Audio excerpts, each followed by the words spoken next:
Alhamdulillahi Rabbil Alamin. Alhamdulillah.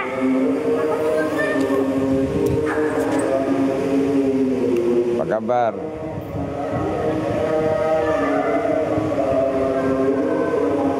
Masya Allah, Masya Allah.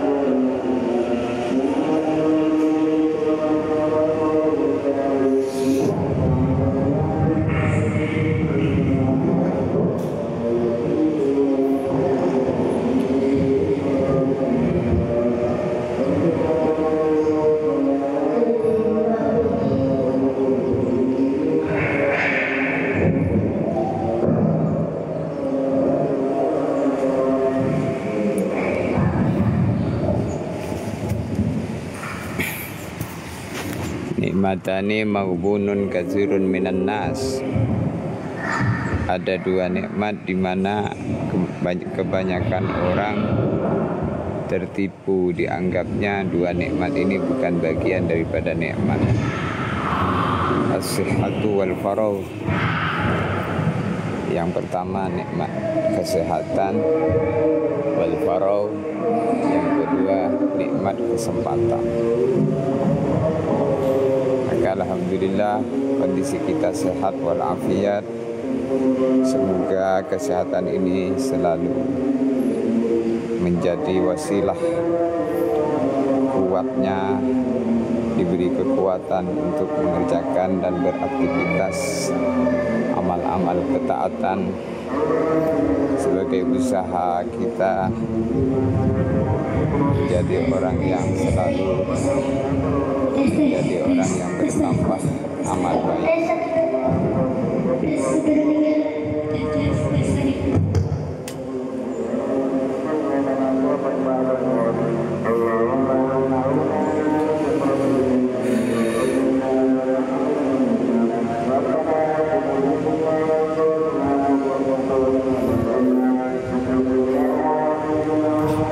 Nikmat sehat, nikmat kesempatan. Kesempatan itu ketika masih hidup. Kalau sudah mati, kesempatan jadi hilang, habis. Kesempatan tidak sempat lagi. Jadi as-sihhatu wal faragh itu kalau disimpulkan adalah masih diberikan hidup dalam kondisi sehat. Sehat di sini ada dua, sehat jasmani dan ruhani. Jadi rohani yang sehat adalah hati yang dipenuhi dengan iman,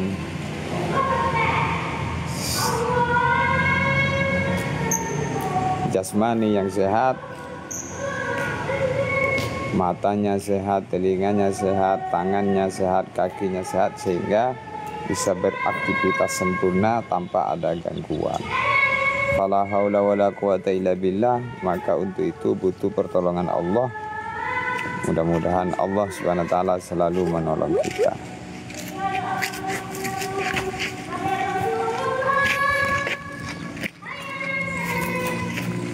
Jadi kalau ditolong oleh Allah, semua menjadi mudah dan semua menjadi ringan. Apaman syarahallahu sadrahu lil Islam bahwa ala nurin min rabbih. Ditolong itu dilonggarkan hatinya dikasih cahaya sehingga bisa membedakan mana yang seharusnya dikerjakan dan mana yang seharusnya ditinggalkan.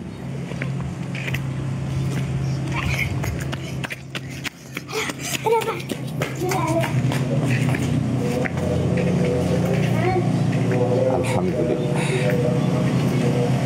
Masya Allah, la quwata illa billah.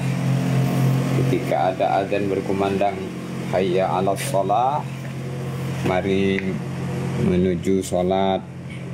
Hayya 'alal falah, mari menuju kemenangan. Maka jawaban untuk menjawab panggilan muadzin itu tidak ada jawaban yang pantas melainkan kita ucapkan la haula wala quwata illa billah. Betul-betul saya nggak mampu, melainkan kemampuan itu kalau ada taufik dan hidayah serta pertolongan daripada Allah.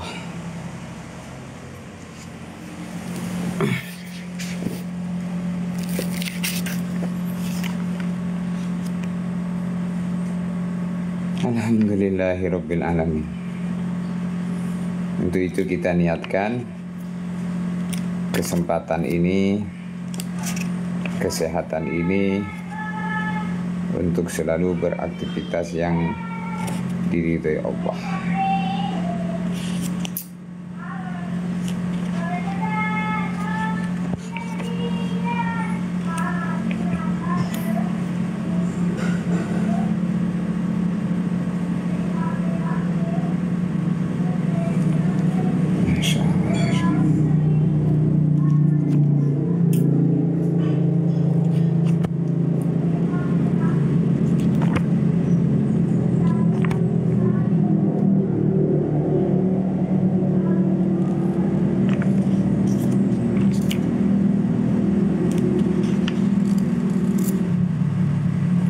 Wa anibu ila rabbikum wa aslimu lahu min qabli ayyatiyakumul azabu summa la tunsarun.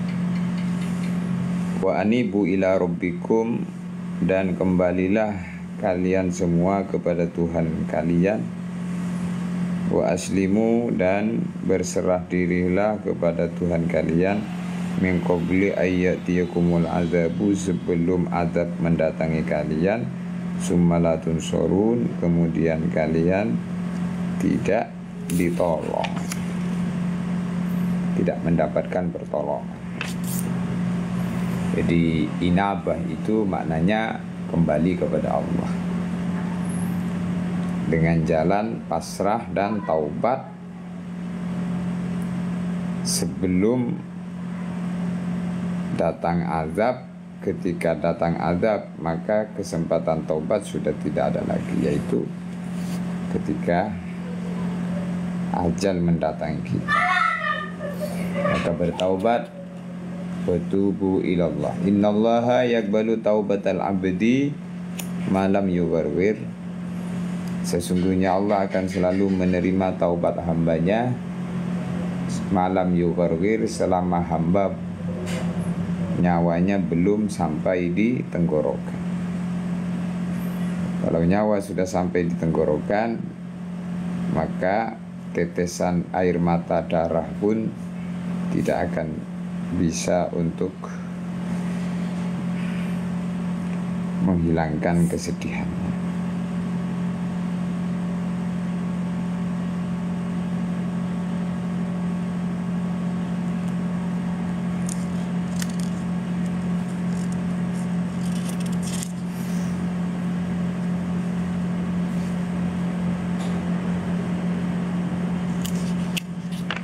Masya Allah. Biarkan abang tidak boleh kau makan.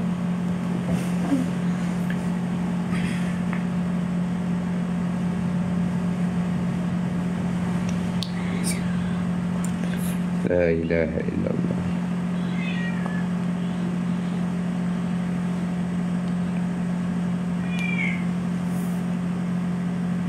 Haza qabaru habib. Kita sekarang berada di bulan haji ya, bulan Zulhijjah.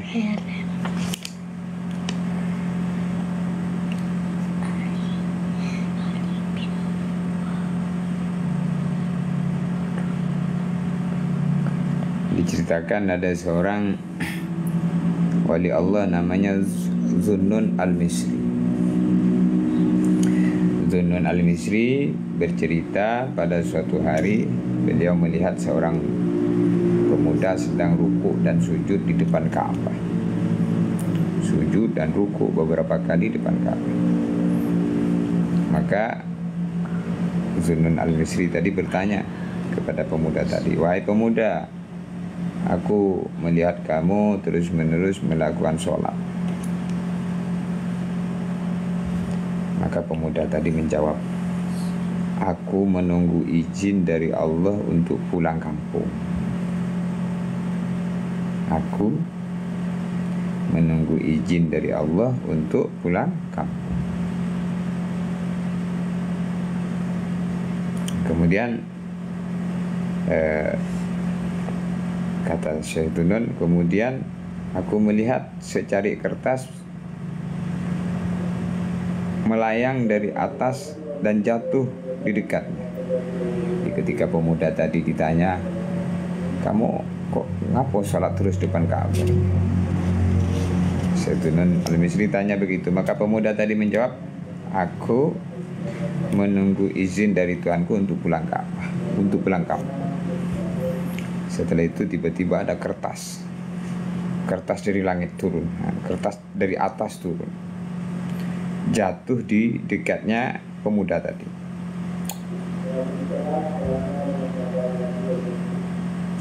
Kemudian di atas kertas tadi tertulis, ini dari Allah yang Maha Mulia telah memberikan ampunan kepadamu sebagai balasan atas rasa syukur.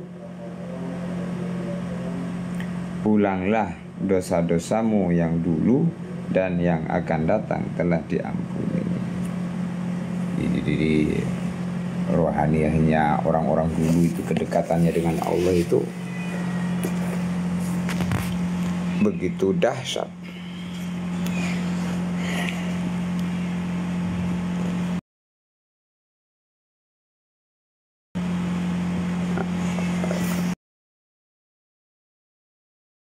Ini kita sapa dulu Ustadz Abu Khair.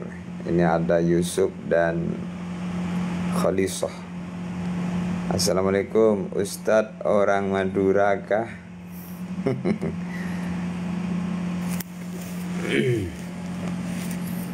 Ya. Tapi pada intinya kita bukan orang Madura. Kita ini orang surga yang sedang mampir di dunia, orang akhirat yang sedang mampir di dunia. Tujuannya salah satu tempat, surga dan neraka. Jadi kita itu orang-orang akhirat yang sedang mampir di dunia. Maka dunia itu seperti orang mampir ngombe, mampir untuk minum sebentar, lalu kemudian setelah itu dia lanjutkan perjalanan selanjutnya.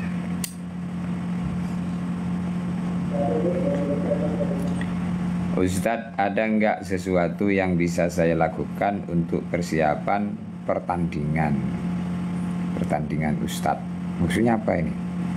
Pertandingan Ustadz, pertandingan apa? Masya Allah. Masya Allah, Nailur Rahman itu anak Ustadz. Bukan, Nailur Rahman itu adik saya. Badminton Ustadz. Badminton ya, latihan main badminton itu. Jadi pertandingan sesuai apa perlombaannya, maka persiapannya ya latihan atas apa yang mau diperlombakan itu. Kalau kamu mau main perlombaan pertandingan badminton, maka jauh-jauh hari sudah melatih diri supaya lincah. Saya mau menang Ustadz, ada nggak amalan biar saya mainnya menang, semangat dan permainan saya keluar?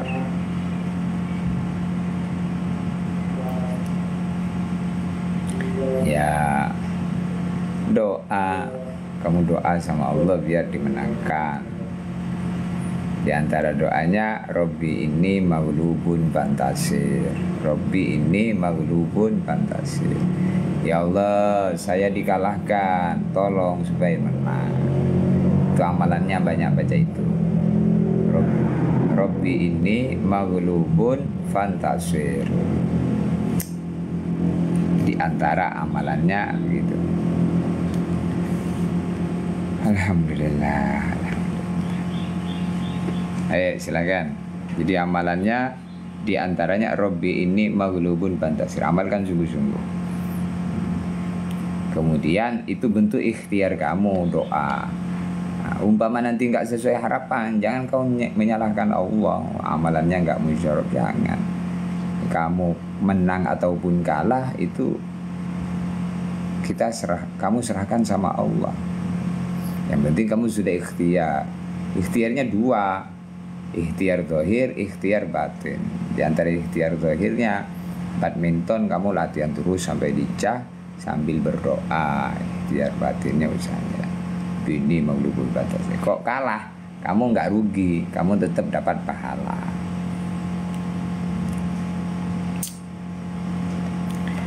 Benar nggak Ustadz? Apanya benar? Alhamdulillah. Ya, semoga HP-nya jadi ladang pahala ya. Nah, mendengarkan nasihat Quran, nasihat hadis, bisa berteman dengan orang-orang baik. Jadi HP itu bisa jadi baik, bahkan bisa jadi buruk. Silakan sambil ditatap layarnya agar banyak penontonnya yang masuk.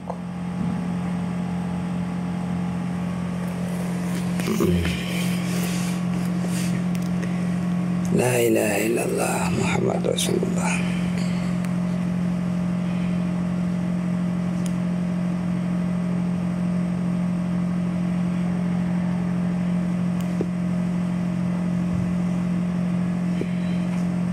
Di permainan itu musabaqah namanya. Bahasa Arabnya perlombaan itu musabaqah. Nah, di sini di dunia ini sebenarnya dengan otomatis kita selalu mengadakan musabaqah. Maka dalam Al-Qur'an tuh ada firman Allah, fastabiqul khairat. Nah, berlomba-lomba dalam kebaikan. Maka berlomba-lomba dalam kebaikan, bersungguh-sungguh dalam kebaikan, agar kita mendapatkan kebaikan. Orang di dunia ini ditamsilkan, diperumpamakan seperti orang yang bercocok tanam. Kamu lihat orang yang menanam padi, maka dia setelah kemudian sabar panen padi. Kamu lihat orang yang menanam semangka, lalu kemudian dia panen semangka. Kamu lihat orang yang tanam sawit, setelah beberapa tahun, 4 tahun kemudian dia panen sawit. Maka dikatakan inna likulli zari' mislu ma zara'. Sesungguhnya setiap orang yang menanam, dia akan memanen mengikut apa yang ia tanam. Faman yazra' khairan, siapa menanam kebaikan, yushiku ayyahsuda raghibatan, sebentar lagi dia akan memanen kebahagiaan.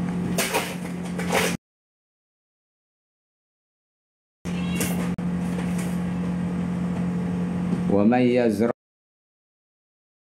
syarron, siapa yang dia menanam keburukan, yushiku ayyahsuda nadamatan, sebentar lagi akan memanen penyesalan. Wa haqiqatun nadamah nadamatul qiyam.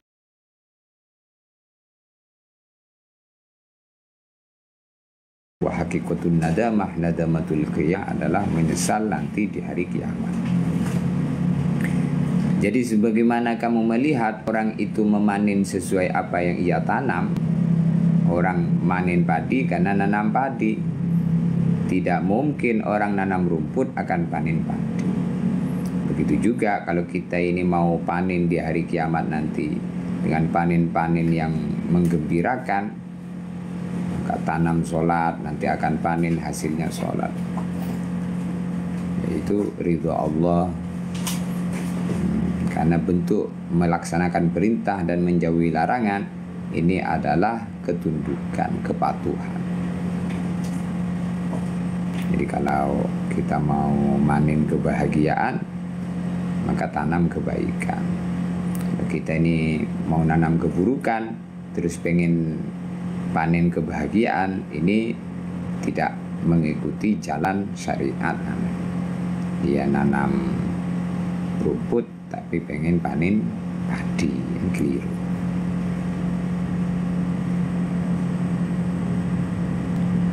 Allah. Al-Basil. Siapa Al-Basil? Alhamdulillah. Dalam sebagian riwayat juga disebutkan ad-dunya mazra'atul akhirah. Dunia itu sawahnya akhirat. Maka dunia ini kita jangan membiarkan dunia ini dengan kosong daripada amal. Kita tanami dengan amal-amal kebajikan. Hari-hari kita beraktivitas, pastikan aktivitas kita ini mendatangkan ridho Allah. Bagaimana hadirin? Masya Allah. Ahmad Ustadz mohon izin bertanya. Silahkan. Kalau perlu naik aja, tidak apa-apa. Naik sini. Ahmad silahkan naik Ahmad.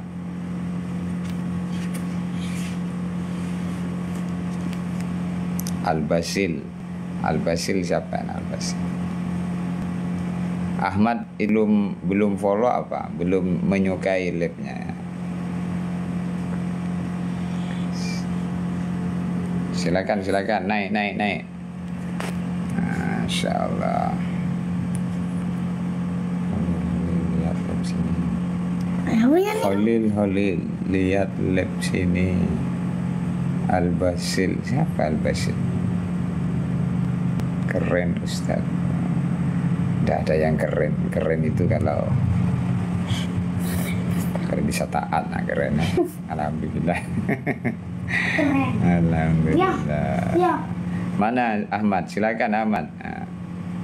Silakan mau bertanya apa Ahmad? Ya kalau itu ayat Quran maka taruh di tempat yang tinggi sebagai bentuk kita mengagungkan, walaupun bagian potongan ayat. Karena di antara mengagungkan syiar Islam adalah memuliakan kalimat-kalimat yang mulia.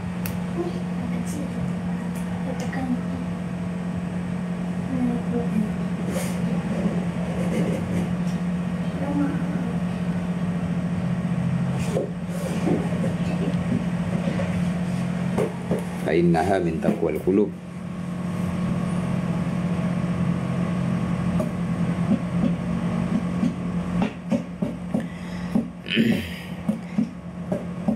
Jadi diceritakan Bisri Al-Hafi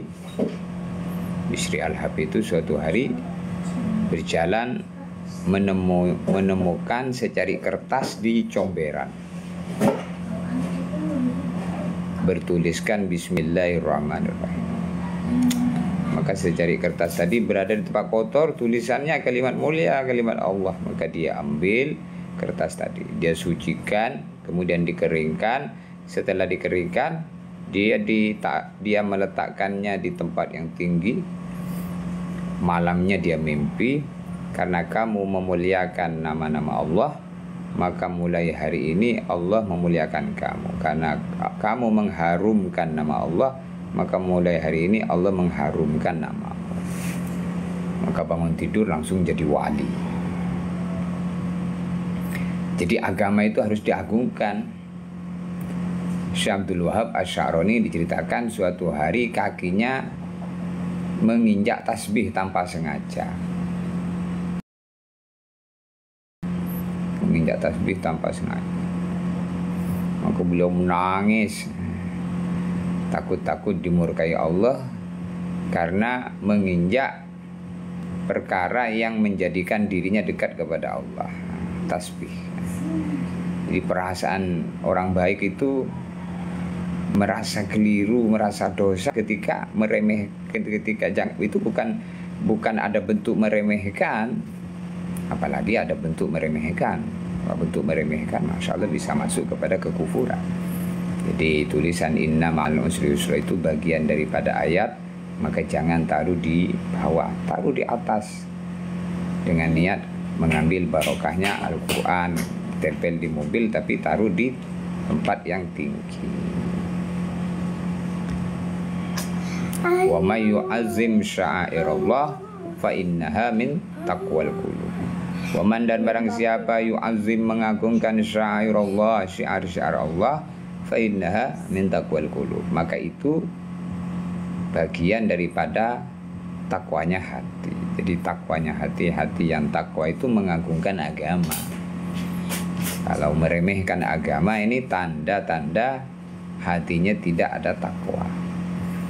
Maka begitu juga surat Yasin itu, jangan taruh di bawah baca Quran, jangan kemudian Quran ditaruh di lantai begitu, terus lebih rendah dari lutut, dan jangan pakai rahel tempat yang tinggi. Apalagi surat Yasin dilempar-lempar, surat Yasin dilempit-lempit, ditaruh, digulung-gulung di saku, dilempit di lempitan songkok. Nah, itu kurang adab. Kalau orang tidak mengagungkan agama, gimana dia mau diagungkan Allah? Agama aja diremehkan. Jadi meremehkan agama ini akan menjadi remeh di sisi Allah. Maka Nabi bersabda, man hanat alaihi shalah fa huwa indallahi ahwanu. Siapa meremehkan sholat, maka dia remeh di sisi Allah. Maka urusan agama itu nggak bisa disepelekan. Jadi terkait tadi inna ma'al usri yusra itu adalah ayat Quran. Kalau mau ditempel di mobil, jangan ditaruh di bawah, taruh di tempat yang tinggi, lebih tinggi daripada bagian bawah badan kita, sehingga tidak terinjak. Maka di surat-surat undangan pernikahan itu, sekiranya khawatir nanti kalau ditulisin Bismillahirrahmanirrahim akan tercecer di mana-mana, maka nggak usah ditulisin Bismillahirrahmanirrahim. Ini bentuk menjaga kalimat-kalimat mulia. Baca bismillah.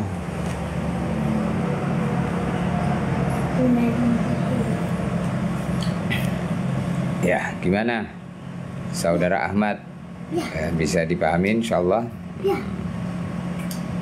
Di mana ya taruh kerupuk ya? Alhamdulillah. Hah? Kamar tengah.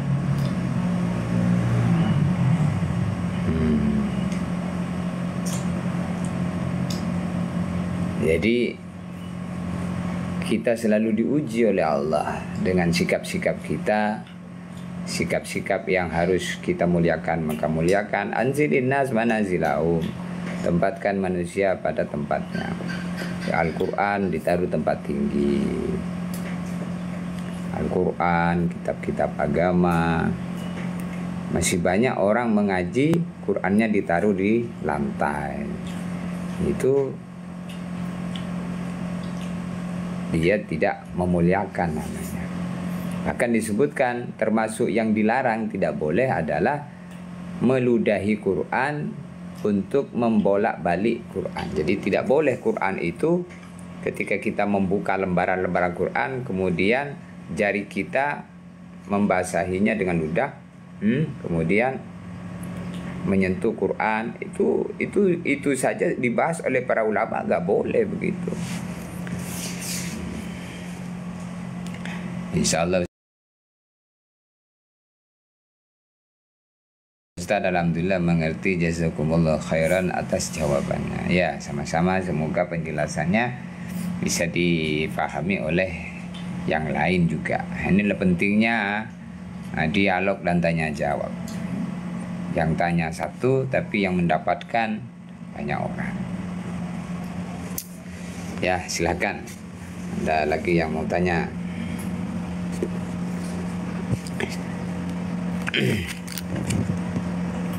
Ini kalau orang itu memuliakan agama, Allah muliakan dia. Nah, kita ini Seberapa lama hidup di bumi ini?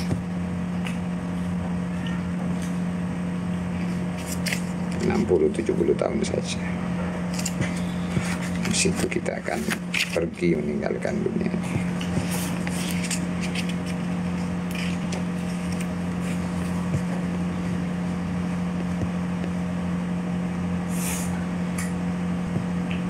Silahkan. Ahmad ini siapa ya Ahmad ya? Ahmad dari mana Ahmad?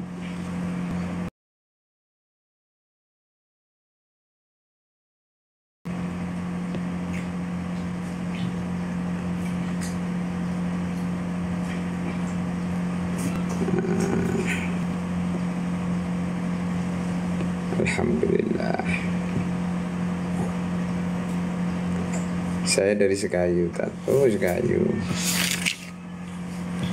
Ya.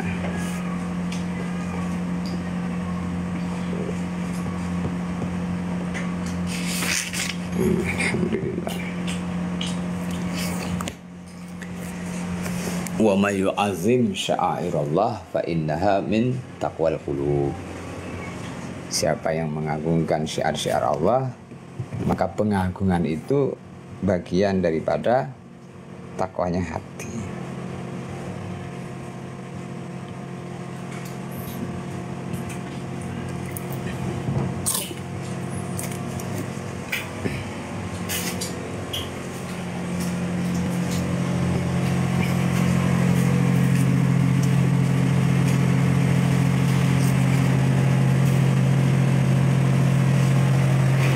La ilaha illallah, la ma'budu illallah.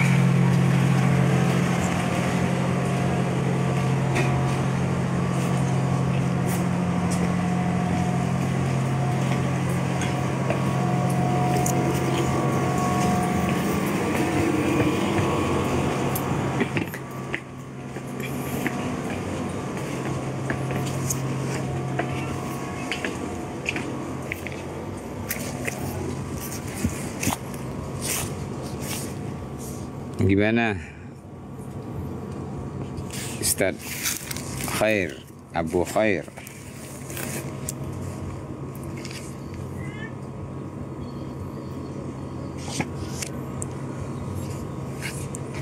Jadi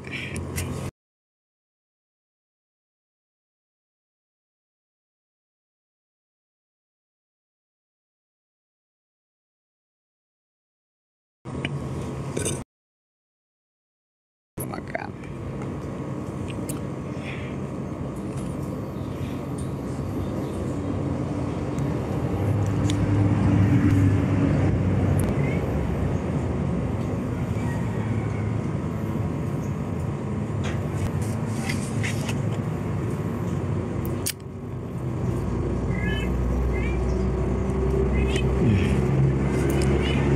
Maka baginda Nabi bersabda, Simfani min ummati, idza saluhu saluhan nas, wa idza fasadu fasadan nas, al umara wal fuqaha. Simfani, ada dua golongan min ummati dari umatku, idza salahu salahan nas. Jika keduanya baik, maka seluruh manusia akan baik. Wa idza fasadu fasadan nas. Jika keduanya rusak, maka rusak seluruh manusia. Siapa dua perkara? Al-umara wal fuqaha. Al-umara, para pemimpin, wal fuqaha, dan para ulama. Jadi kalau sudah terjadi kerjasama antara fuqaha dan umara, maka tatanan kemasyarakatan ini akan menjadi indah, akan menjadi baik.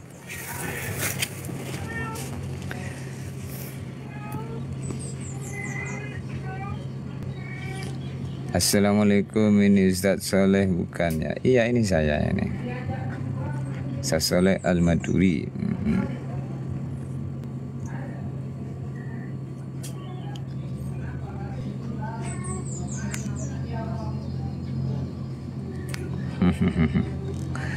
Ya, ini kita berada di dekat pohon kurma ini. Alhamdulillah sebentar lagi berbuah. Didoain ya, bisa dipanen bareng-bareng. Ya, kita nanam pohon kurma ini supaya ingat tempat tumbuhnya pohon kurma di Mekah, Madinah. Masya Allah.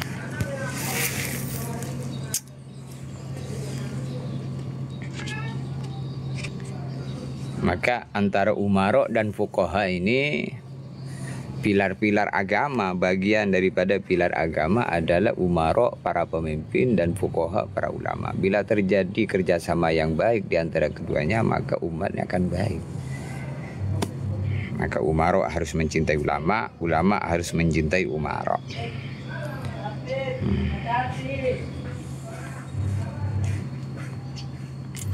Bahkan dikatakan al-alim aminullah subhanahu fil ardi. Orang alim adalah orang kepercayaan Allah di muka bumi. Maka dia menyampaikan hukum-hukum Allah. Nah, orang-orang kepercayaan Allah. Para ulama itu orang-orang kepercayaan Allah.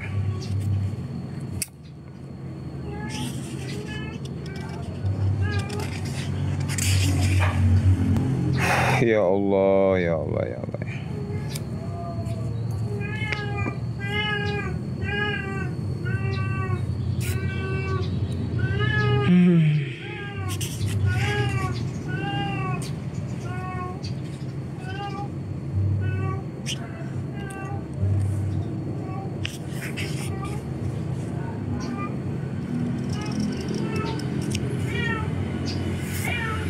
Kalau kita dikasih nikmat agama harus bangga. Man utiyal Qur'an faro'a anna ahadan utiya khairan minhu faqad haqqara ma azzamallah. Baginda Nabi bersabda, man utiyal Qur'an, siapa orang yang telah diberi Qur'an, faro'a anna ahadan utiya khairan minhu, kemudian dia punya pandangan bahwa orang lain yang tidak diberi Quran lebih baik dari dia, faqad haqqara ma azzamallah, maka sungguh dia telah merendahkan apa yang telah diagungkan Allah. Jadi kita ini jangan jangan membanding-bandingkan nikmat Allah yang ada pada kita dengan yang ada pada orang, apalagi urusan nikmat yang besar. Nikmat agama tidak sebanding dengan nikmat dunia. Izzud dunya bil mal, kemuliaan di dunia dengan banyak harta. Wa izzul akhirah bi sholihatil a'mal. Tapi kalau orang mau pengen mulia di hari kiamat nanti, maka harus banyak amal di dunia dengan banyak amal yang soleh.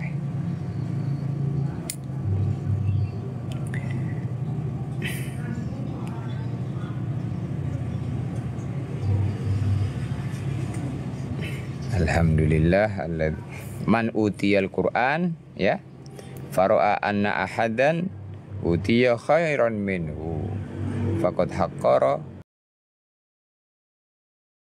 ma azzamahu. Siapa orang dikasih nikmat Quran, nikmat agama begitu, lalu kemudian dia punya pandangan orang yang tidak diberi nikmat agama lebih beruntung dibanding dia, ini meremehkan nikmat Allah. Kita nih dijadikan orang beriman, lalu nengok orang kafir naik mobil mewah, terus hatinya merasa hina. Oh, ini meremehkan nikmat Allah. Nikmat agama itu lebih besar daripada nikmat-nikmat selainnya.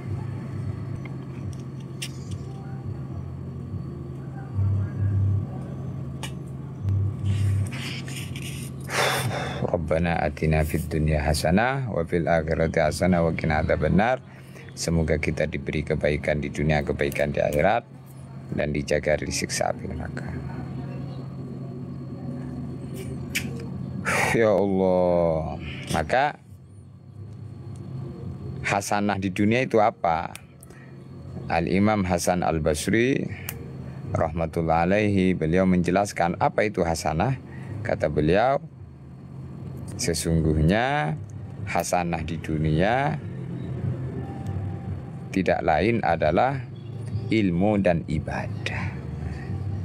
Jadi kita kan doa, Ya Allah, beri kami di dunia beri kebaikan, beri hasanah, di akhirat beri hasanah gitu. Apa itu hasanah di dunia? Kata Sayyidina Hasan Al-Basri, hasanah di dunia itu adalah ilmu dan ibadah, ilmu dan amal. Dikasih ilmu, kemudian ilmunya diamalkan, ini hasanah, kebaikan. Yang kata guru saya almarhum Zaron, satu hasanah itu nilainya tidak sebanding dengan dunia dan segala isinya. Jadi Masya Allah.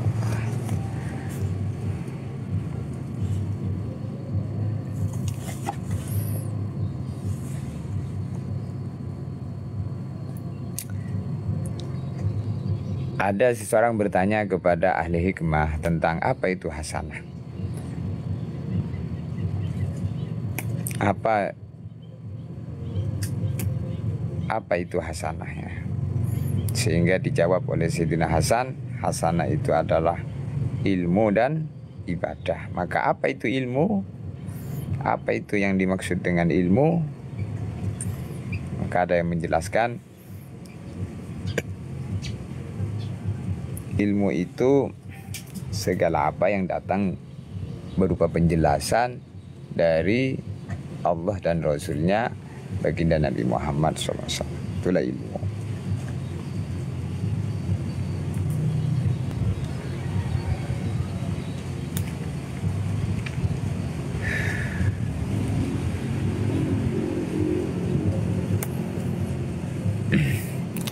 Ada orang bertanya kepada ulama al-hikmah, di dunia ini apa yang patut untuk disimpan, katanya. Maka dia menjawab, yang patut untuk kita simpan adalah perahu, katanya.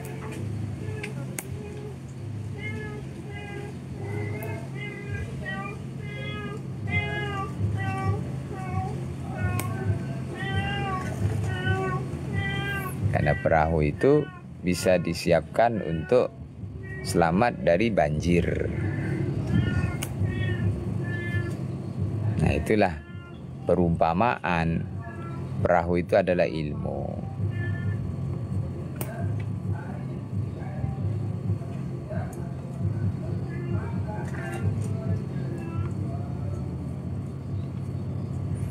Kendaraan untuk sampai kepada Allah melalui kepahaman.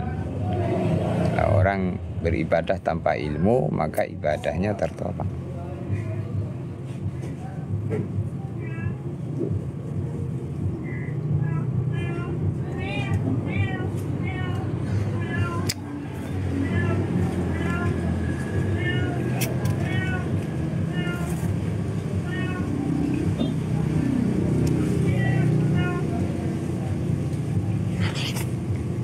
Masya Allah, Masya Allah.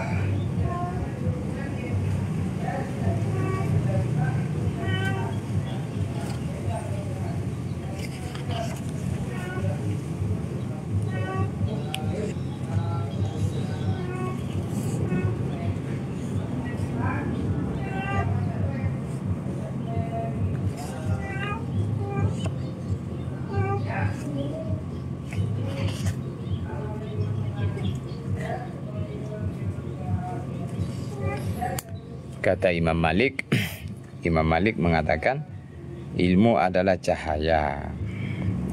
Allah meletakkan cahaya ilmu itu di tempat yang dikehendakinya. Makanya orang kalau dikehendaki baik dikasih ilmu. Jadi Allah meletakkan ilmu, kepahaman dalam hatinya. Kenapa? Karena dikehendaki untuk dikasih cahaya. Faman syarahallahu sadruhu lil Islam fahuwa ala nurin min rabbih. Ya, insyaallah kita cukup. Subhanallah bihamdihi, subhanallah.